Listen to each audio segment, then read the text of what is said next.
Assalamualaikum warahmatullahi wabarakatuh. Om Swastiastu, Namo Buddhaya, salam kebajikan, Shalom.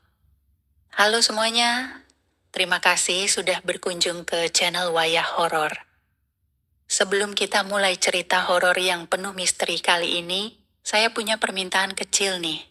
Ingat ya, jangan buru-buru klik subscribe. Tapi kalau kalian menikmati kontennya, saya akan sangat senang kalau kalian mau menuliskan Waalaikumsalam di kolom komentar bagi yang muslim, atau jawab salam sesuai keyakinan kalian masing-masing. Dan jangan lupa untuk like videonya, karena ingat, salam itu doa, dan doa itu adalah kekuatan yang luar biasa. Dengan menjawab salam di kolom komentar, itu seperti kita saling mendoakan kebaikan satu sama lain. Dan percayalah, itu lebih berharga daripada sekadar klik tombol subscribe. Oke, langsung saja kita mulai ceritanya. Selamat menyimak. Namaku Dani, 27 tahun. Setelah hampir 5 tahun merantau ke Jakarta dengan harapan bisa mengubah nasib keluarga, aku pulang dengan tangan kosong. Pandemi, PHK, utang kos menumpuk, dan ya, aku kalah. Saat bis berhenti di terminal kecil pinggiran, aku turun dengan satu ransel dan satu rasa, malu. Desa Karangjati masih seperti dulu. Sunyi, sejuk, dan menyimpan rasa sepi yang ganjil. Tapi yang paling menyakitkan adalah melihat ibu, perempuan paling tabah yang pernah aku kenal, terbaring lemah di dipan reyot, batuknya seperti berdentang sampai ke tulangku. Sudah nggak usah mikirin ibu, dan yang penting kamu pulang, katanya sambil menahan sakit di dadanya. Tapi aku tahu, rumah ini hancur. Genteng bocor, dinding kayu lapuk, dan tak ada makanan di meja makan. Orang-orang desa pun tak semuanya menyambut. Sebagian mencibir dengan lirikan yang menusuk, menyindir kegagalanku. Katanya kerja di kota, pulang-pulang jadi beban lagi. Ku dengar satu dari mereka berbisik. Yang paling mengejutkan, Lestari, perempuan yang pernah kujanjikan hidup bersama, kini sudah bertunangan dengan Bayu, anak Pak RW yang sukses buka kontrakan ayam potong. Tak ada yang salah dengan pilihan Lestari. Yang salah adalah aku yang datang terlambat dan miskin. Malam itu aku duduk sendirian di pinggir sumur belakang rumah. Lampu minyak berkedip. Ibu tidur dengan napas berat. Dan dari kejauhan, suara kentongan ronda terdengar pelan. Lalu sunyi lagi. Tiba-tiba, seseorang duduk di sampingku. Aku menoleh. Masih pengen sukses cepat, Den? Suaranya pelan, tapi matanya tajam. Itu Pak Ramelan, tetangga sebelah rumah yang katanya dulu sempat hilang 2 tahun, lalu kembali tiba-tiba dan sekarang hidup berkecukupan. Rumahnya paling megah di desa, tapi selalu sepi. Tak pernah ada tamu, tak pernah ada tawa. Aku lihat kamu anak baik, Dan, tapi nasibmu terjegal. Kalau kamu mau, aku tahu caranya. Aku menelan ludah. Caranya. Ia hanya tersenyum samar, lalu menunjuk ke arah Bukit Cempaka, tempat pemakaman tua yang sudah tak digunakan sejak 1989. Di situ, katanya, ada jalan pintas. Tapi jangan sekarang. Malam Jumat Kliwon, datanglah sendirian. Ia bangkit lalu berjalan ke kegelapan. Aku tercekat. Angin malam mendadak dingin seperti tangan mayat. Tapi yang paling mengguncang, sebelum menghilang dari pandanganku, Pak Ramelan berbisik lirih, "Nggak semua orang mati itu dikubur karena sudah meninggal." Dan hari-hari setelah pertemuan itu berjalan lambat, tapi mencekam. Aku mencoba sibuk, membantu ibu, membetulkan genteng, bahkan menawarkan diri kerja serabutan ke tetangga. Tapi tetap saja, tak satu pun dari mereka memberi aku upah layak. Bahkan beberapa menolak dengan alasan tak masuk akal. Seakan desaku sendiri menolakku hidup. Satu-satunya yang masih menyapaku dengan senyum hanya Pak Leman, penjaga kebun tua di pinggir desa. Tapi bahkan dia pernah bilang padaku, kalau hidup sudah mentok dan hati-hati dengan siapa kamu minta jalan keluar. Malam Jumat Kliwon datang, langit mendung, petir sesekali menyambar tanpa hujan. Ibu tertidur lebih cepat karena lelah setelah kambuh batuknya. Aku duduk di beranda, menatap pekatnya malam seperti memanggil sesuatu. Dan aku pergi. Bukit Cempaka bukan tempat asing, tapi malam itu rasanya seperti dunia lain. Angin bertiup menusuk. Pepohonan bergoyang tanpa suara. Aroma tanah basah dan bunga Kamboja membungkus udara. Dan di bawah pohon beringin besar yang tumbuh bengkok, Pak Ramelan sudah berdiri, seolah tahu aku akan datang. Aku tahu kamu akan datang, katanya tanpa menoleh. Tangannya membawa sebuah tempurung kelapa berisi bunga, darah ayam, dan segumpal tanah hitam. Kekayaan tidak datang karena doa, tapi karena persembahan. Aku diam, jantungku berdentum. Rasanya seperti baru saja menjual bagian dari diriku hanya karena berdiri di situ. Apa yang harus aku lakukan? Tanyaku, pelan. Pak Ramelan menatapku, lalu berkata pelan. Kamu akan mendapat rejeki dalam 3 hari. Tapi setelah itu, satu langkahmu harus lebih dalam. Kalau mau lanjut, ada syaratnya. Aku menelan ludah. Apa syaratnya? Ia mendekat. Suaranya nyaris seperti bisikan angin. Tumbal tapi bukan sembarang tumbal, yang hidup. Duniaku berhenti. Rasanya seperti tubuhku membeku. Kamu gila. Tapi sebelum aku sempat mundur, Pak Ramelan menunjuk ke arah desa. Jauh di kejauhan. Tak ada yang kaya tanpa korban. Kamu bisa hidup miskin dan membusuk, atau sekali ini saja, kamu tukar satu nyawa untuk mengangkat semuanya. Lalu dia menyerahkan satu kertas. Di dalamnya ada tulisan tangan, nama lengkap, dan tanggal lahir. Aku hampir muntah waktu membacanya. Itu nama orang yang sangat aku kenal. Seseorang yang pernah kucintai, Lestari. Aku tahu kamu masih sayang dia, tapi dia yang paling cocok, energinya kuat, dan dia sudah milik orang lain, ujar Pak Ramelan seperti membaca pikiranku. Aku pergi dari situ tanpa sepatah kata pun. Tapi dalam dadaku, ada pertempuran hebat. Malam itu aku tidur dengan mimpi buruk, dan keesokan paginya, ada uang tergelatak di dalam laci lemari tua di rumahku. 10 juta. Baru, wangi. Dan ada bercak darah kecil di pojok uang paling atas. Pagi itu, aku duduk termenung di pojok kamar.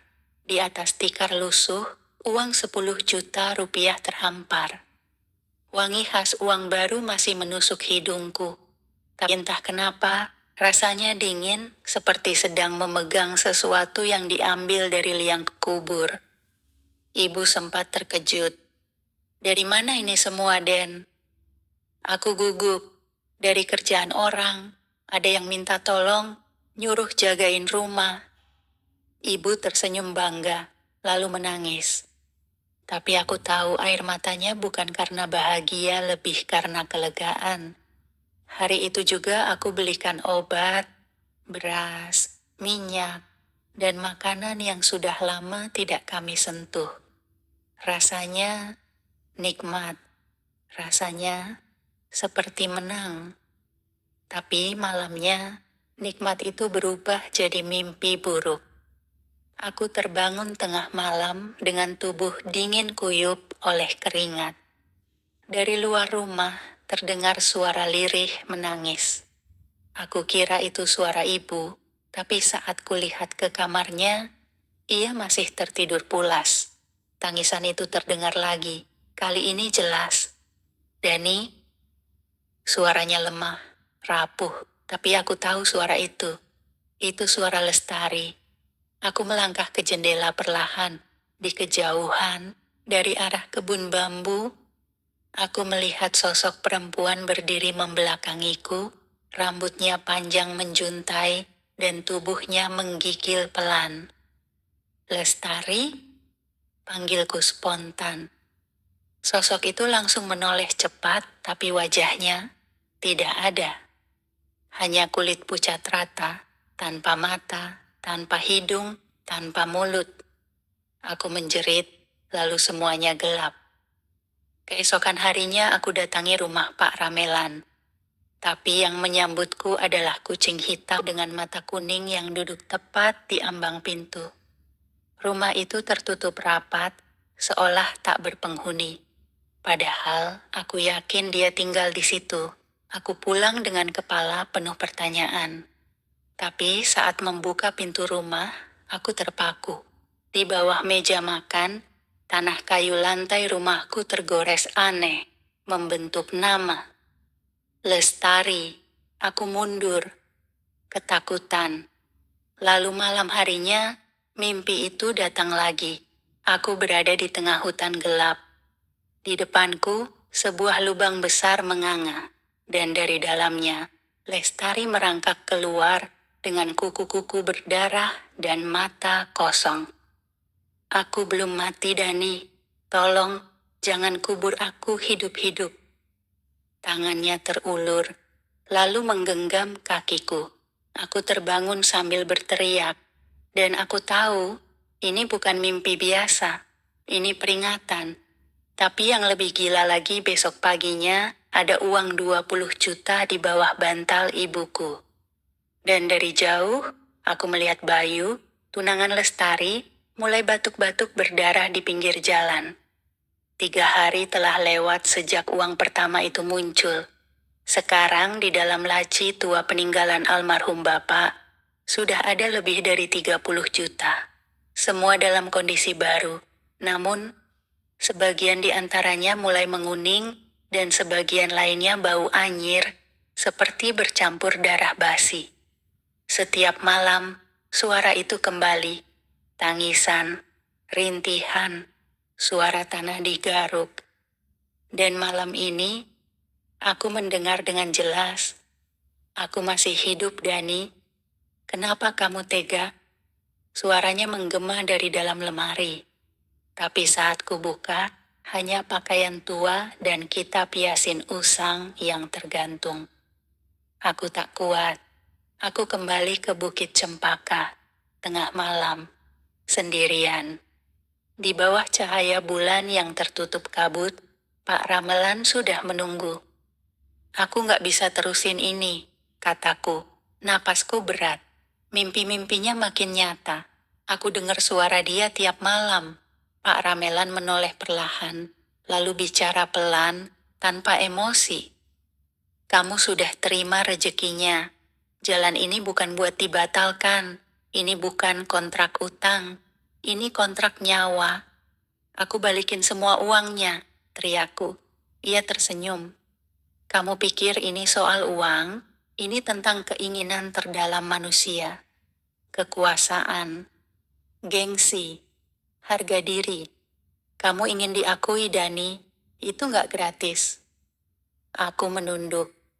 Tubuhku gemetar. Pak Ramelan merogoh sesuatu dari kantong bajunya. Sebuah cermin kecil tua, retak di ujung. Ia sodorkan padaku. Kalau kamu benar-benar mau berhenti, tatap ini baik-baik. Aku ragu, tapi kulakukan juga. Begitu mataku menatap ke dalam cermin itu, aku terhuyung. Pandanganku berubah. Aku melihat diriku sendiri, menggali lubang. Di tengah malam, tubuh Lestari di pundakku masih hidup, menangis, meronta. Dan aku tersenyum. Aku menjatuhkan cermin itu. Pecah. Pak Ramelan tetap tenang. Ia berlutut mengambil pecahannya dan berbisik. Yang kamu lihat adalah masa depan yang akan kamu jalani. Satu-satunya jalan keluar adalah masuk lebih dalam. Aku kembali ke rumah dengan pikiran kacau. Tapi saat masuk kamar ibu, aku temukan ibuku tergeletak kejang-kejang, busa keluar dari mulutnya. Aku teriak minta tolong, tapi tak ada yang datang. Di tangannya tergenggam erat uang 10 ribuan yang baru saja aku taruh di lemari. Dini hari, setelah kondisi Ibu reda, aku terduduk lemas di beranda. Dan untuk pertama kalinya, aku mulai berpikir serius tentang tumbal. Karena jika tidak, sepertinya nyawa ibu akan jadi gantinya. Aku lihat lagi nama yang pernah ditulis Pak Ramelan di kertas. Lestari. Dan malam itu, entah dari mana datangnya, aku melihat sebuah peti kayu sudah tergali setengah di halaman belakang rumahku. Dengan secari kertas basah di atasnya. Isinya cuma 2 kata. Tinggal tutup. Aku duduk di depan lubang itu, tak bergerak. Tanahnya masih basah, bau lumpur menyatu dengan udara dini hari yang lembab. Peti kayu sederhana berwarna coklat tua tergeletak terbuka. Dalam sunyi itu, aku merasa seolah lubang itu bernapas, seakan menungguku melakukan sesuatu. Aku gemetar, kepalaku pening. Tapi satu hal terus berdengung di telingaku. Kalau bukan Lestari, ibumu yang akan mati. Pagi itu aku memberanikan diri mendatangi rumah Lestari. Niatku cuma satu, melihat wajahnya. Sekali lagi, sekadar memastikan hatiku belum sepenuhnya hilang. Tapi yang kulihat justru mengguncangku. Lestari duduk di teras, menatap langit kosong, matanya bengkak, wajahnya pucat. Seorang tetangga berbisik padaku. Dia sering mimpi buruk akhir-akhir ini. Katanya ada suara yang manggil-manggil namanya dari dalam tanah. Aku makin goyah. Namun saat aku berjalan pulang, seseorang menepuk bahuku dari belakang. Bayu, tunangan Lestari. Tatapannya sinis. Kamu pikir kamu bisa dapetin dia lagi cuma karena pulang kampung? Katanya. Lalu ia mendekat, bisik pelan. Hati-hati Dani, jangan sampai kamu jadi cerita baru di makam Bukit Cempaka. Malam itu, aku kembali mendengar suara tanah digali. Tapi kali ini bukan mimpi. Aku keluar rumah dengan senter tua. Suara itu berasal dari belakang rumah, dekat kebun pisang. Dan saat kuarahkan cahaya ke arah lubang, peti itu bergerak sendiri. Ada suara dari dalam, pelan, tapi nyata. Tok, tok, tok. Seperti kuku yang menggaruk kayu. Lalu suara lirih terdengar memanggil namaku. Dani, kamu di luar ya? Tolong aku. Gelap. Tanganku gemetar. Kakiku lemas. Aku terjatuh. Senterku padam. Dan dalam gelap itu, aku melihat sosok hitam tinggi berdiri di pinggir lubang. Tinggi, kurus, dan mengenakan caping.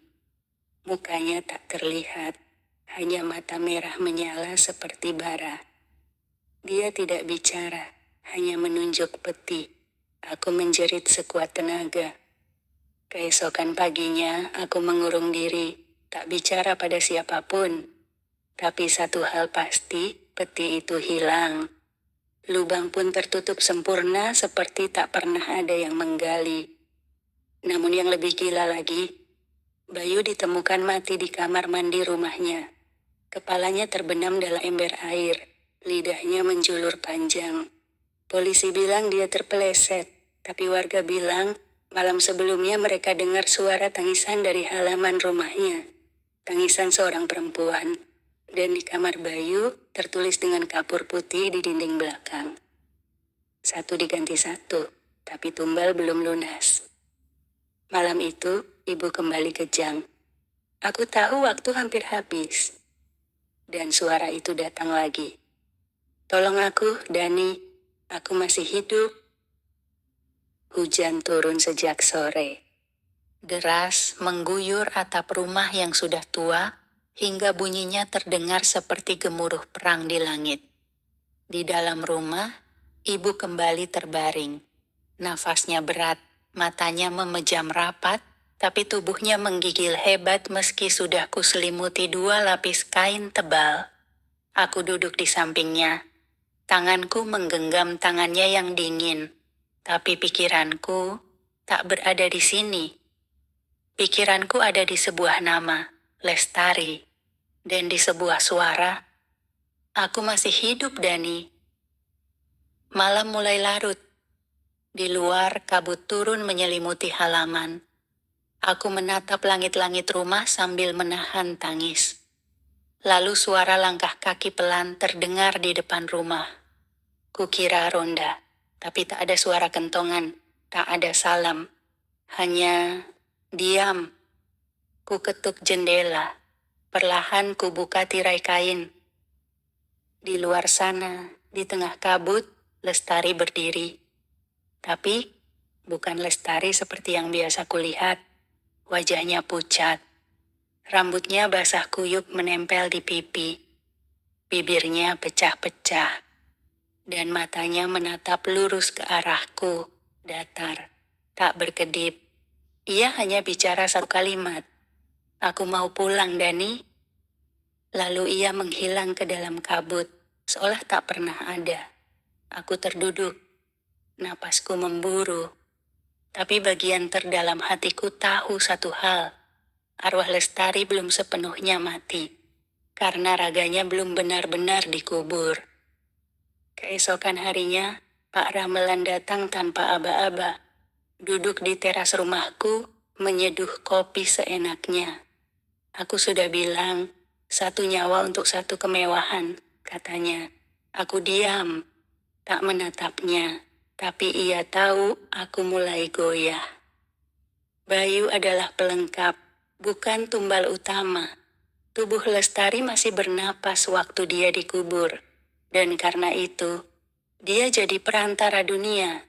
Aku menoleh cepat. Dia belum mati? Pak Ramelan tersenyum lebar. Belum, waktu itu. Tapi sekarang, entahlah.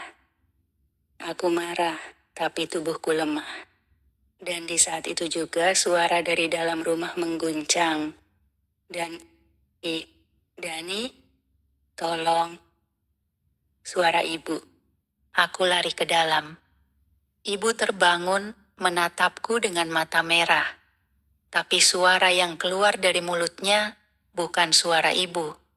Kuburkan dia, sebelum kamu sendiri yang kami ambil. Lalu tubuh ibu jatuh pingsan. Aku keluar. Hujan sudah reda, tapi tanah masih basah. Di depan rumahku ada jejak kaki. Kecil, telanjang, dan berlumpur. Jejak itu mengarah ke kebun belakang. Aku ikuti perlahan. Dan saat sampai di bawah pohon pisang, di tempat peti itu dulu muncul, aku melihat sesuatu yang membuat darahku beku. Peti itu muncul kembali, tapi kali ini ada suara dari dalamnya. Jelas, menjerit, meronta. Aku masih hidup, Dani. Dan aku hanya berdiri, menatap, dan mulai menangis. Karena aku tahu, jika tak kubur Lestari malam ini, ibu tak akan selamat sampai pagi. Langit malam itu gelap pekat, tak ada bintang, tak ada bulan. Hanya suara jangkrik bersahut-sahutan, seperti mengiringi ritual kematian yang belum dimulai. Aku berdiri di depan lubang yang baru saja kugali sendiri. Tangan dan tubuhku kotor oleh tanah basah. Hidungku dipenuhi aroma lumpur, rumput mati, dan sesuatu yang lebih menusuk, bau daging manusia. Peti itu masih terbuka, dan Lestari masih di dalamnya. Tubuhnya kaku, tapi matanya terbuka. Kulitnya pucat, bibirnya biru, tapi dadanya masih naik turun. Nafasnya tersengal, tangannya mencakar dinding peti penuh luka dan darah. Dani, tolong aku. Kenapa kamu? Air mataku jatuh deras. Suaranya benar-benar nyata, bukan ilusi, bukan hantu. Ini Lestari, tunanganku dulu. Perempuan yang pernah kucintai lebih dari hidupku sendiri. Tapi hidupku sekarang hanya punya dua pilihan. Satu nyawa untuk menyelamatkan ibu, atau kehilangan segalanya. Pak Ramelan berdiri tak jauh di belakangku. Tutup saja, satu gerakan cepat. Seperti menutup pintu dapur, katanya santai, seakan ini cuma hal sepele. Kenapa harus dia? Tanyaku, suara gemetar. Karena dia yang kamu cintai. Semakin besar rasa yang kau punya, semakin kuat efeknya untuk pemanggilan rezeki. Aku berlutut. Tanganku memegang penutup peti, tapi tubuhku tak bergerak. Dani, aku belum mau mati. Aku masih mau nikah sama kamu. Kenapa kamu berubah? Lestari masih bicara, suaranya makin lemah, makin kecil, tapi setiap katanya seperti belati yang mengiris pelan-pelan dadaku. Aku menatap matanya, mata yang dulu pernah melihat masa depan bersamaku. Dan dalam hening itu, aku dengar lagi suara ibu dari dalam rumah, terbatuk keras seperti menahan ajal. Pak Ramelan memberi aba-aba. Sekarang atau tidak selamanya, Dani. Kalau kamu ragu, malam ini juga ibumu akan mati. Tanganku bergerak. Satu, perlahan, kututup penutup peti. Lestari menjerit. Suaranya menembus seluruh tulangku. Tapi aku menekan, ku cengkeram pakunya. Ku palu satu demi satu, hingga suaranya hilang. Dunia jadi hening. Peti itu sudah tertutup rapat. Pak Ramelan tersenyum puas. Lalu, dari arah hutan, angin kencang bertiup. Daun-daun beterbangan. Pohon bambu meliuk meliar seperti menari. Dan entah dari mana datangnya, sekarung uang jatuh tepat di samping lubang. Uang pecahan 50.000. Baru, masih hangat. Tapi aku tak bersorak, karena di bawah timbunan tanah itu adalah Lestari, hidup bernapas, dan aku yang menguburnya dengan tanganku sendiri. Sudah 3 hari sejak malam penguburan itu, 3 hari penuh kesunyian dan ketakutan. Ibu membaik. Ia sudah bisa bicara lagi, bahkan tersenyum. Katanya, tubuhnya terasa ringan, seperti lepas dari sesuatu yang berat selama ini. Tapi, aku tak bisa ikut bahagia. Karena di malam-malam itu, aku tak tidur. Bukan karena tak bisa, tapi karena aku takut menutup mata. Setiap kali malam datang, suara itu kembali. Dani, aku masih di sini. Gelap dan, tolong, sakit, tolong aku. Suara itu datang dari bawah tanah, dari arah kebun belakang, dari tempat di mana aku mengubur seseorang yang masih hidup. Malam keempat, aku tak tahan. Dengan membawa senter dan cangkul, aku berjalan ke kebun. Angin malam berembus tajam. Daun-daun pisang gemetar seperti berbisik. Langkah kakiku terasa berat seolah bumi pun enggan melihatku kembali ke sana. Tapi aku tetap berjalan, sampai aku berdiri tepat di atas tempat itu. Kugali satu sekop, tanahnya bergerak. Aku mundur. Jantungku berdegup liar. dan tiba-tiba dari bawah tanah muncul goresan. Seperti ada yang menggaruk dari dalam. Perlahan, samar, tapi nyata, aku membeku. Lalu goresan itu membentuk tulisan, "Aku belum mati." Senterku jatuh. Aku berlari secepat-cepatnya. Keesokan harinya, rumahku mulai dipenuhi hal-hal aneh. Lampu mati sendiri, air sumur jadi keruh, foto-foto di dinding jatuh tanpa sebab, dan setiap kali aku lewat di depan cermin, aku melihat bayangan perempuan berdiri di belakangku. Rambutnya panjang, bajunya putih, matanya hitam legam. Aku coba abaikan, tapi suara itu semakin sering terdengar. Hingga suatu malam, aku terbangun karena mendengar ketukan, pelan, tapi teratur. Tok, tok, tok. Aku berjalan ke arah suara. Ternyata berasal dari bawah lantai kamar ibu. Kupasang telinga, dan suara itu jelas. "Dani, kamu dengar aku, kan?" Tanganku gemetar, tubuhku kaku, dan dari balik celah kayu, darah merembes keluar.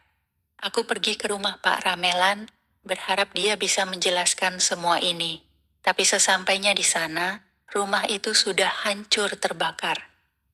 Warga bilang semalam mereka mendengar suara jeritan panjang, lalu api menyala begitu cepat. Dan dari sisa puing-puing rumah itu, seseorang menemukan sebuah peti kecil. Saat dibuka, isinya hanya satu kertas. Tumbal belum sempurna, arwahnya menolak, karena dia dikubur oleh orang yang dia cintai. Malam itu, dari kebun belakang, seseorang memanggil namaku. Dan suara itu bukan lagi lirih, tapi lantang, penuh dendam. "Aku akan bangkit, Dani." Sejak malam itu, aku tak lagi hidup sebagai manusia. Aku cuma bernafas, tapi tak benar-benar ada. Setiap sudut rumah terasa seperti jerat. Setiap bayangan seolah mengawasiku. Dan setiap malam, aku mendengar namaku dipanggil, bukan dari satu arah, tapi dari semua penjuru rumah. "Dani, kamu jahat, Dani. Aku belum mati." Ibu mulai merasa aneh juga. Suatu pagi, ia memanggilku dari dapur. Wajahnya pucat, tangannya gemetar sambil menunjuk panci yang baru ia buka. Di dalam panci itu bukan air, melainkan tanah basah. Dan dari dalamnya ada satu jari manusia, kecil, membusuk, masih mengenakan cincin perak. Cincin yang dulu pernah kuberi untuk Lestari. Setiap malam, aku mendengar bunyi paku dicabut satu persatu. Di dalam mimpiku, peti itu sudah terbuka sedikit. Dan kini, tangan Lestari mulai keluar. Kukunya berdarah. Tubuhnya penuh goresan, matanya membara merah. "Giliran kamu yang masuk peti, Dani." Aku terbangun dengan luka cakaran di dadaku, nyata, berdarah. Aku pergi ke dukun tua di desa sebelah. Namanya Mbah Joyo, orang sakti yang katanya pernah menutup lubang sumur angker di lereng Merapi. Ia memintaku duduk di tikar pandan dan membaca mantera. Lalu ia mengeluarkan kertas, menulis sesuatu, lalu menatapku tajam. "Kamu sudah buka gerbang, tapi pintunya bukan ke rejeki. Kamu malah buka jalan buat roh marah yang dikubur hidup-hidup." "Apa yang harus saya lakukan, Mbah?" tanyaku lirih. Mbah Joyo menghela nafas panjang.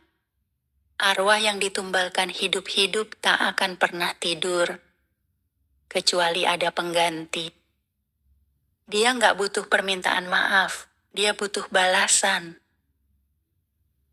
Malam itu aku pulang dengan kepala kosong. Ibu duduk di pojokan, membaca Yasin pelan-pelan. Tapi di balik punggungnya, Aku melihat bayangan berdiri di tembok. Bayangan perempuan dengan rambut terurai dan kepala yang miring nyaris lepas. Aku nggak butuh permintaan maaf, Dani. Aku butuh kamu. Masuklah ke lubang yang kamu gali sendiri. Tengah malam, paku di peti itu tinggal satu. Dan dari tanah belakang rumah, asap putih tipis mulai naik menebar bau anyir dan melati busuk. Dan malam ini, untuk pertama kalinya sejak aku menguburnya, Lestari berdiri di kamarku. Nyata. Rambutnya basah, bajunya sobek, tubuhnya membiru. Tapi matanya masih mengenaliku. Kamu masih cinta aku, kan Dani? Kalau iya, ayo ikut aku. Masuk peti. Tubuhku membeku. Lestari berdiri di ambang pintu kamarku. Basah, membiru, membusuk. Tapi wajahnya masih wajah yang dulu pernah kucium dengan lembut di bawah pohon jambu belakang sekolah. Aku ingin percaya itu cuma mimpi. Tapi bau tanah, darah, dan melati busuk itu nyata. Ia melangkah perlahan, tanpa suara. Lantai kayu tak berderit. Angin tak berhembus. Dunia seperti membeku bersamanya. Kalau kamu masih cinta aku, Dani, ikutlah ke tempat aku menunggumu. Satu lubang, satu peti. Cuma kita berdua. Air mataku mengalir, tapi tubuhku tak bisa bergerak. Lestari kini berdiri di depan tempat tidur. Tangannya terulur. Jari-jarinya dingin seperti es dan menggenggam tanganku pelan. Dan tiba-tiba, semua gelap. Aku terbangun dalam tanah. Tanganku terikat, tubuhku dingin. Di atas wajahku, tutup peti kayu. Aku menjerit, mendorong sekuat tenaga, tapi tak bergerak. Aku menendang, mencakar, tapi suara teriakku hanya memantul kembali. Lalu, suara itu datang dari luar. Tokyo tok, tok, suara paku, dipalu satu persatu. Sekarang giliranku yang ngubur kamu, Dani. Biar adil. Aku terbangun dari mimpi itu dengan napas megap-megap. Tapi yang lebih mengejutkan, aku terbangun di luar rumah, di dekat kebun, di tempat peti itu dikubur. Tanganku memegang sekop, kakiku penuh lumpur, dan di depan kakiku, sebuah lubang telah tergali setengah. Aku menjerit keras, membuang sekop, dan berlari pulang seperti orang kesurupan. Malam berikutnya, suara-suara makin liar. Ibu menangis dalam tidur. Foto Lestari tiba-tiba kembali tergantung di dinding meski sudah kubakar. Dan setiap kaca rumah menunjukkan wajah perempuan yang bukan milik siapapun di dunia ini. Aku mencari Mbah Joyo lagi, tapi rumahnya kosong. Di daun pintu tergantung keris kecil yang berlumuran darah. Dan secari kertas bertuliskan, takdir bisa diubah hanya dengan pengorbanan sepadan. Bukan Lestari, tapi kamu sendiri. Malam itu aku bicara sendiri di depan kaca. Aku bilang ke diriku, mungkin ini memang jalan terakhir. Kalau memang aku harus mati, biar aku yang masuk ke peti itu. Asal ibu selamat, asal Lestari berhenti menjerit. Tapi saat aku keluar rumah, lubangnya sudah tertutup kembali. Dan ada batu nisan kayu sederhana di atasnya. Tulisannya, di sini beristirahat Dani, yang lupa caranya mencintai. Suara Lestari terdengar lagi, tapi kini bukan dari tanah. Dari langit-langit rumah, dari lemari, dari cermin. Kamu gak bisa mati semudah itu, Dani. Aku belum selesai mencintaimu. Dan mencintai kamu, artinya menyeretmu ke tempat aku menunggu. Kowe nyawang aku, tapi orang ngerti seng aku rasakno. Suara itu lirih, berat, menggema dari balik cermin kamar. Aku berdiri membelakangi pantulan diriku sendiri, tapi bayangan itu bukan aku. Rambut panjang, wajah pucat, mata hitam berlubang, Lestari. Malam ini dan malam Jumat Kliwon terakhirmu, aku bakal ngajak kowe lunga. Dadi siji, ing alam seng kowe ora bakal iso bali. Langit Karangjati malam itu tak biasa. Gelapnya pekat, dan hawa panas seperti menekan dari segala penjuru. Warga desa menutup jendela lebih awal. Angin berhenti. Ayam-ayam tidak berkokok. Dan jam dinding di rumah macet tepat jam 12 malam. Ibu terlelap setelah minum obat tidur yang kuberikan. Aku duduk di teras rumah dengan tubuh lemas dan tangan gemetar. Di tanganku tergenggam benda yang kutemukan pagi tadi di bawah bantalku. Cincin tunangan Lestari. Tapi kali ini, ukurannya pas di jariku. Bukan jari Lestari. Di sisi dalamnya terukir tulisan yang tak pernah ada sebelumnya. Sampai mati pun, kita tetap satu. Tepat jam 1 dini hari, tanah di kebun belakang bergetar. Bukan gempa, tapi seperti sesuatu dari dalam, berusaha naik ke permukaan. Aku keluar, langkahku berat, keringat dingin membasahi punggung. Dan di sana, di bawah pohon pisang yang dulu, tanah retak membentuk celah. Dari dalamnya, asap putih membumbung. Dan lalu, satu persatu paku terlempar keluar dari tanah. Duk, duk, duk, dan muncul tangan. Lalu kepala. Lalu tubuh.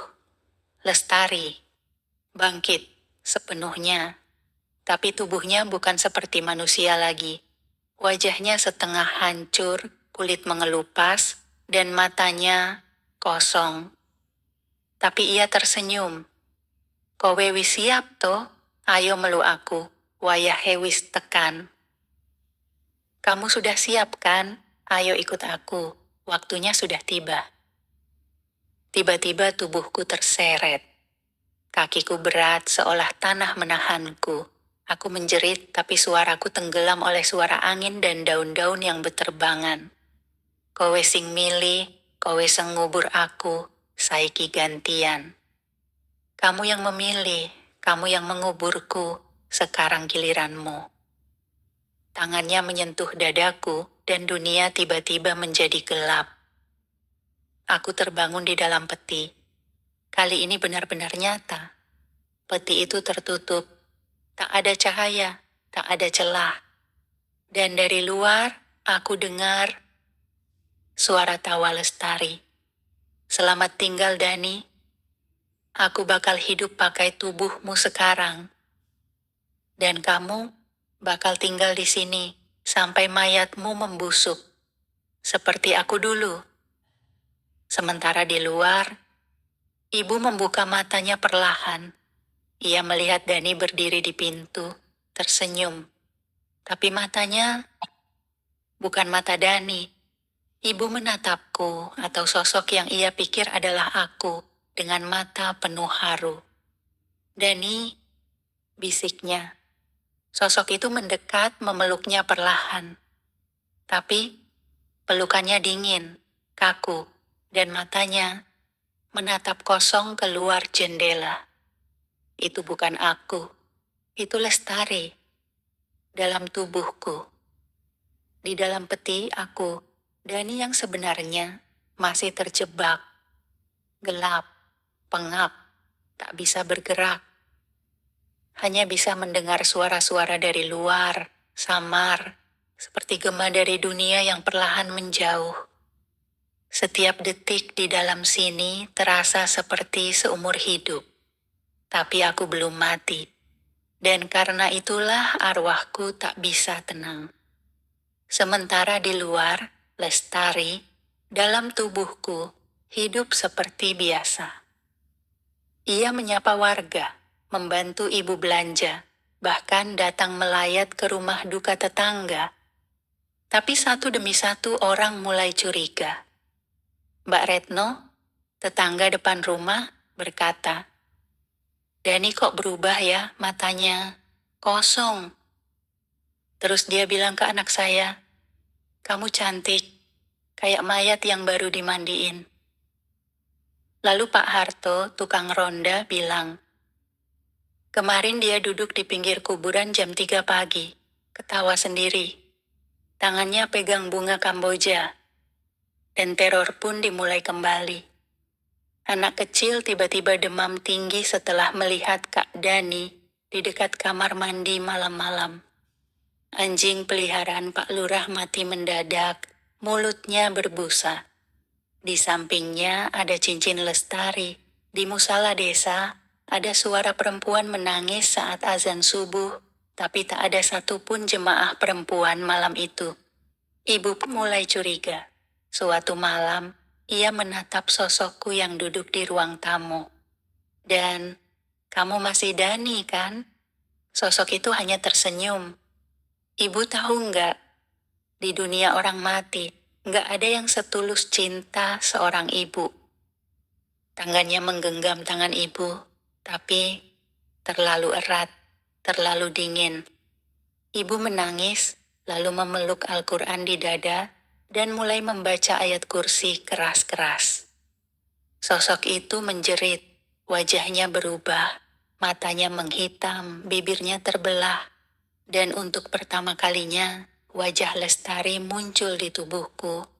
Ibu tidak berhak mengambil dia dari aku. Listrik rumah padam. Semua kaca jendela pecah serempak. Dan dari dalam lemari, terdengar jeritan Dani yang sebenarnya. "Bu, aku di sini. Aku masih hidup. Jangan percaya dia." Ibu pingsan. Dan sosok itu yang kini benar-benar menunjukkan dirinya sebagai arwah Lestari dalam tubuh anaknya sendiri, berdiri di depan kaca, tersenyum. Kalau dunia tak menerima cinta kita, biarlah kita yang menghapus dunia ini. Aku, Dani, masih terperangkap di ruang sempit tanpa cahaya, di dalam tubuh yang bukan lagi milikku. Sementara Lestari memakai jasadku seperti baju baru, mengendalikan segalanya. Tapi malam ini ada celah. Saat ibu pingsan, Al-Quran yang ia peluk jatuh dan terbuka. Angin malam meniupkan ayat-ayat suci ke seluruh ruangan. Dan untuk sesaat, aku bisa melihat, bukan lewat mata, tapi lewat jiwa. Aku melihat ibu terbaring lemah.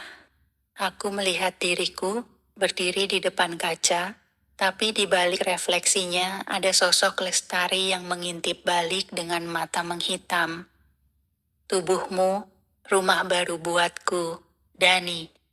Kuburanku, cukup buat kamu seorang. Kita impas."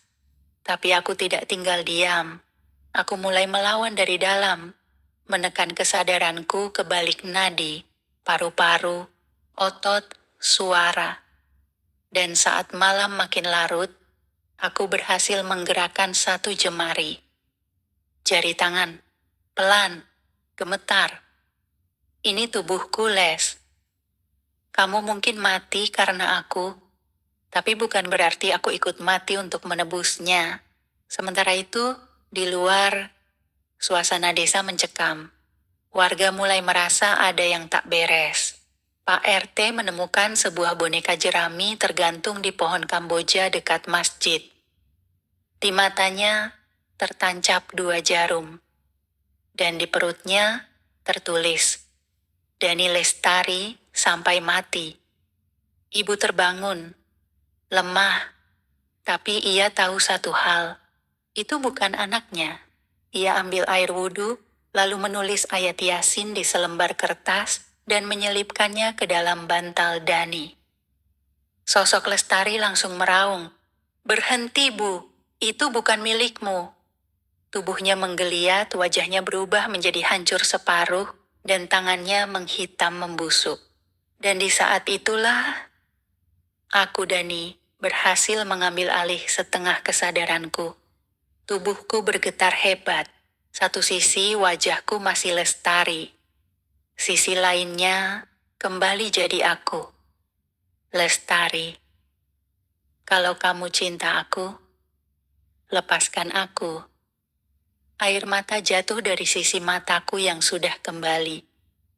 Dan untuk pertama kalinya, Lestari ragu. Wajahnya berubah sedih. Tangannya melemah. Aku cuma pengen kamu tetap milik aku dan... Tapi sekarang aku malah jadi kuburanmu. Kamu gak lagi hidup. Kamu cuma menyekapku. Angin kencang masuk ke dalam rumah. Semua pintu mengayun terbuka sendiri. Gelas pecah. Lampu meledak. Dan dari balik jendela, suara warga mulai ramai. Suara azan subuh terdengar samar. Saat itu juga, tubuhku tersungkur. Aku bangun, sebagai diriku sepenuhnya. Lestari menghilang. Tapi di cermin, dia masih berdiri. Tersenyum, lalu berbisik. Kowe wis menang saiki dan... Tapi kowe kudu eling. Kuburan iki wis kebuka. Kamu memang menang hari ini Dan, tapi ingat, kuburan ini sudah terbuka. Dan cermin pecah sendiri. Aku terbangun keesokan paginya dengan tubuh remuk dan dada berat, seolah paru-paruku habis terbakar. Tapi untuk pertama kalinya dalam beberapa pekan terakhir, aku sadar sepenuhnya. Aku kembali. Ibu memelukku sambil menangis, tapi pelukannya ragu. Mungkin masih ada trauma di matanya, melihat bagaimana anaknya sendiri pernah memelototinya dengan suara perempuan. Kowe isih Dani toh? Kamu masih Dani kan? Aku mengangguk sambil menahan air mata. Namun kedamaian itu hanya sebentar. Desa Karangjati tak lagi sama. Sejak malam itu, malam Jumat Kliwon terakhir, hal-hal ganjil mulai muncul. Pak RT kehilangan suara, dan tiap malam terdengar suara perempuan menyanyi di ruang tamunya. Mbak Retno mendapati anaknya menggambar sosok perempuan dengan rambut panjang dan mata bolong, berulang-ulang, di setiap tembok rumah. Seorang kakek tua yang tak pernah bicara tiba-tiba menyebut nama Lestari dalam tidur dan menjerit, lalu mati mendadak. Dan dari kebun belakang rumahku, tanah bekas lubang itu mulai retak kembali. Muncul kabut tipis setiap malam. Dan yang lebih menyeramkan, tiap malam Jumat, bau melati menyebar ke seluruh rumah. Mbah Joyo, yang dulu menghilang tiba-tiba datang ke rumah. Tubuhnya kurus, tapi matanya tajam. Ia bicara hanya satu kalimat.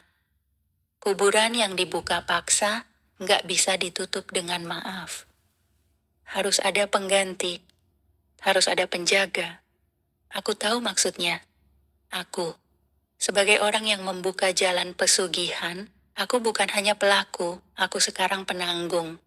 Selama lubang itu masih terbuka, aku akan terus terikat dengan dunia arwah. Malam harinya, aku duduk di depan peti kayu kosong yang kini sudah kupindahkan ke gudang. Peti itu bergetar sendiri, dan suara Lestari terdengar, bukan marah, tapi lirih. Kowe nyuwun pangapunten, tapi aku wis keburu dadi liyan. Kamu minta maaf, tapi aku sudah jadi sesuatu yang lain. Jaga lubang itu Dan. Aja nganti wong liyo seng melebu. Jaga lubang itu Dan. Jangan sampai orang lain yang masuk. Pagi hari berikutnya aku menulis surat. Kutulis dengan tenang lalu kuselipkan di bawah bantal ibu. Bu, kalau Dani pergi jangan cari.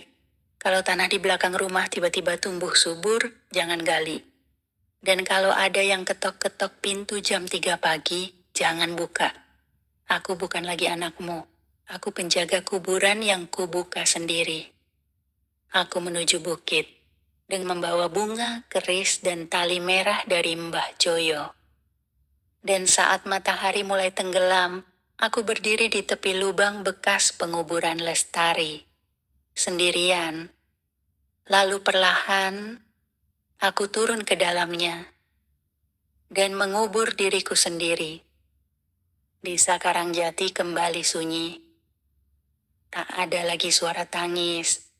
Tak ada lagi bayangan perempuan di jendela. Tapi warga tahu ada sesuatu yang berubah. Dani tak pernah terlihat lagi. Ibu mengatakan pada semua orang bahwa Dani pergi merantau lagi. Tapi malam-malamnya dipenuhi isak diam. Setiap Jumat Kliwon, ia menyalakan lampu di beranda dan membakar kemenyan, mengirim doa dengan suara gemetar. Dan nek kowe isih ono, ojo lali pulang meski sekedar lewat angin. Dani, kalau kamu masih ada, jangan lupa pulang meski hanya lewat angin. Seorang anak kecil pernah bermain ke kebun belakang rumah Dani. Ia melihat sebuah papan kayu kecil yang ditancap di tanah. Tulisan di atasnya sederhana. Jangan gali lubang ini, sudah ada yang menunggu di dalam. Saat malam tiba, dari arah kebun itu, terkadang terdengar ketukan lembut. Tok, tok, tok. Tapi tidak ada yang berani mendekat, karena mereka tahu Dani masih di sana. Bukan sebagai korban. Bukan sebagai pelaku, tapi sebagai penjaga. Menjaga agar tak ada satupun orang lain yang tertarik untuk kaya lewat cara cepat. Menjaga agar pesugihan itu berhenti sampai di tubuhnya sendiri. Warga Karangjati pun mulai hidup tenang. Tapi satu pesan tak pernah mereka lupakan. Pesan moral. Tak ada kekayaan yang benar-benar gratis. Setiap keinginan cepat tanpa usaha selalu membawa harga mahal yang mungkin tak dibayar dengan uang, tapi dengan nyawa, cinta, dan jiwa. Dan yang terkutuk bukan hanya mereka yang bersekutu dengan setan, tapi mereka yang tega mengubur cinta demi kekuasaan.